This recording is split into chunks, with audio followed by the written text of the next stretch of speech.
moderator. Okay. Welcome to the Depth Dive. We've got quite a stack of sources here covering some really interesting political shifts in Uganda recently. That's right. And our job now is to sort of unpack all that for you, pull out the key things you need to know. Absolutely.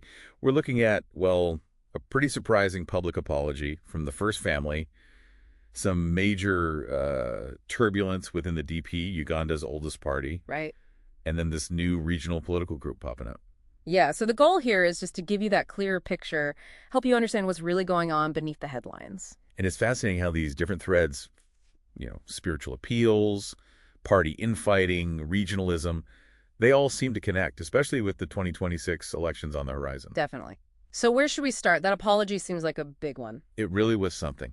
So May 24th, 2025, you had President Museveni and the First Lady, Janet Museveni, at this big religious event, the Light Up Uganda for Jesus Mission Crusade. At Kololo Independence Grounds, yeah. Exactly. And they delivered this joint public apology.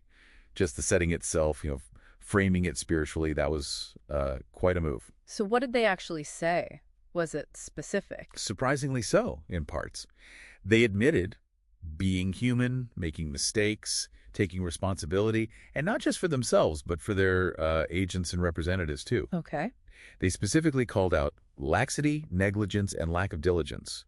Even acknowledged that things like mismanagement, corruption, and political hostilities have fueled this growing rift in the country. Wow, okay. And Janet Museveni? She specifically asked for forgiveness, especially from the people of Uganda and the whole country. Yeah. Uganda being a key region, of course. Right, a region where the ruling NRM support has definitely seen better days, according to these sources. So how did this go down? How was it received? Well, the sources paint a picture of a, let's say, skeptical reception, largely critical. You had figures like Father Anthony Musala, Dr. John Paul Kasuja calling it half-hearted, incomplete, even too late.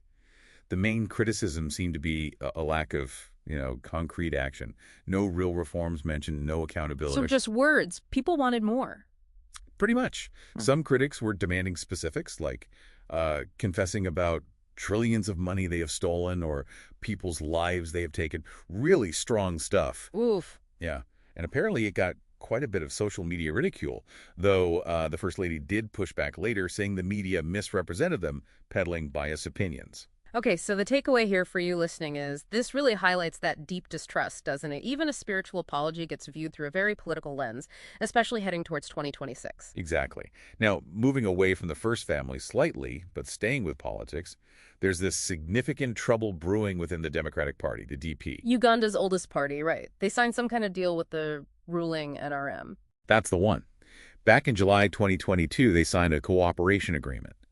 And yes, some DP leaders got positions. Norbert Mao became Minister for Justice, for instance. You'd think that might settle things down, but no. Quite the opposite, actually. The sources say it caused deep, deep rifts almost straight away. To the point where, by April this year, 2025, the DP Deputy President, Fred Meade, actually tried to pull the party out of the agreement. Really? Why? He cited unfulfilled promises from the NRM. Things like regular quarterly meetings, pushing for electoral reforms, talks about political transition stuff that apparently just wasn't happening. And I saw something about their recent conference being chaotic. Oh, yeah. June 2nd, just recently. Their delegates conference was described as full of chaos and divisions, protests against the NRM deal, heckling. People were apparently shouting for the party to reclaim its independence. So the lesson here seems to be that these kinds of alliances with the dominant party, they don't necessarily strengthen the opposition, do they? It can actually tear them apart from the inside. It certainly looks that way for the DP. It's potentially weakened a really historic party. Okay, so while the old guard is struggling, there's something new emerging, this Eastern Revolutionary Platform. Yes, the ERP. It's a new political pressure group launched by Moses Bagirwa. He used to be with NUP, the main opposition party, and he's from the Busoga region in the east. And his departure from NUP wasn't smooth, I gather? No, the sources mention a turbulent relationship. He claims he was pushed out due to sectarianism and segregation within NUP. So, yeah, it seems like it was born from internal conflict there, too. Interesting parallel. So what's the ERP about? What's their goal?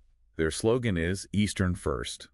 They're basically trying to, as they put it, awaken the Eastern region to demand for what it deserves. They talk about historical neglect, poverty in the East despite its economic contributions. And the big goal, get an Easterner into the highest office. They're even thinking about becoming a full political party. And are they getting any traction? Seems like it.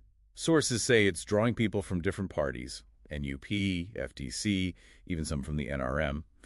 And yeah, NUP is reportedly concerned this could chip away at their support in the East. So for you listening, this is important because it shows how regional identity, these specific grievances, are becoming really significant political forces now. It could fragment the opposition vote even further. It definitely adds another layer of complexity to that whole 2026 picture. And speaking of 2026, all of this is happening with President Museveni, now 80, widely expected to run again for a 7th term. Right. And you've got these domestic dramas playing out against a backdrop of bigger issues, corruption concerns, democratic backsliding, human rights questions. And international stuff too, right? The sources mention the U.S. cutting Uganda from AGA over human rights. Correct. While at the same time, Uganda's joined BRICS as a partner nation. So you've got these global shifts happening too. So understanding Uganda's path forward really means looking at how all these things connect: the internal political games, the international pressures, the strategic alignments. It's quite a mix. It really is. You've got these strategic apologies, fractured parties, new regional movements, and shifting global ties all swirling around. So maybe the thought to leave you with is this. Considering everything we've just unpacked, the skepticism towards the apology, the DP's internal chaos, this rise of Eastern identity politics, plus the international push and pull, is all this complexity actually paving the way for real significant change in 2026? Or, does it paradoxically make it easier for the status quo to hold? Something to think about. No, I'm not a writer. Okay. Give up on my way home, yeah.